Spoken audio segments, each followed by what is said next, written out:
Devant la presse locale et nationale, le bourgmestre de la commune Manika, en sa qualité d'analyste politique et juriste de son État, s'est déclaré favorable à une révision de la Constitution conçue pour faire la part belle aux belligérants du conflit congolais, tel que proposé par le chef de l'État Félix Antoine Tshisekedi Tshilombo, en vue d'établir un climat de paix et de développement intégral de la République démocratique du Congo. Thierry Mujinga Sambumba, qui s'est fait accompagner des membres du conseil communal de Manika, a épinglé sur les points faisant débat dans cette constitution, dont l'article 217 qui, selon lui, met en danger la souveraineté de l'État et ne favorise pas la gestion efficace du territoire national.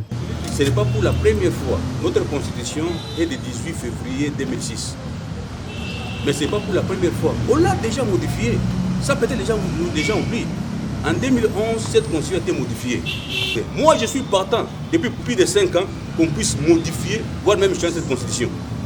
Il y a des choses vraiment qui exposent la souveraineté de notre État. J'interprète mot à mot. La RDC, donc la République démocratique du Congo, peut conclure à la possibilité de signer des traités, des accords, c'est au niveau régional ou au niveau international.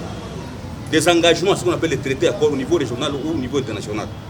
On peut signer d'associations ou des communautés comportant un abandon partiel de la souveraineté en vue de promouvoir l'unité africaine. En français, c'est ce qu'on appelle le principe de la réciprocité. C'est-à-dire quoi? Si vous voulez, c'est que dans la Constitution de la RDC, qu'on puisse mentionner l'article 217 qui donne possibilité à céder une partie, mais nous sommes entourés par 9 pays.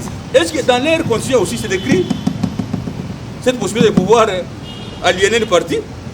Pourquoi seulement chez nous? Pourquoi pas chez les autres? C'est ça la question fondamentale.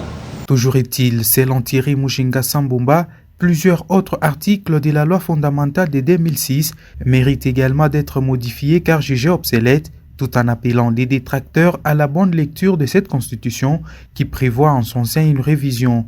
L'opportunité, le chef de l'État qui est le garant, n'est-ce pas, des bons fonctionnements des institutions, peut initier ce projet à tout moment. La loi d'abord est allée plus loin, même la Constitution elle-même. Il y a ce qu'on appelle les pouvoirs constituants dérivés. Si vous lisez par exemple l'article 218 de la Constitution, la Constitution elle-même, les titres 7 parlent de la révision constitutionnelle.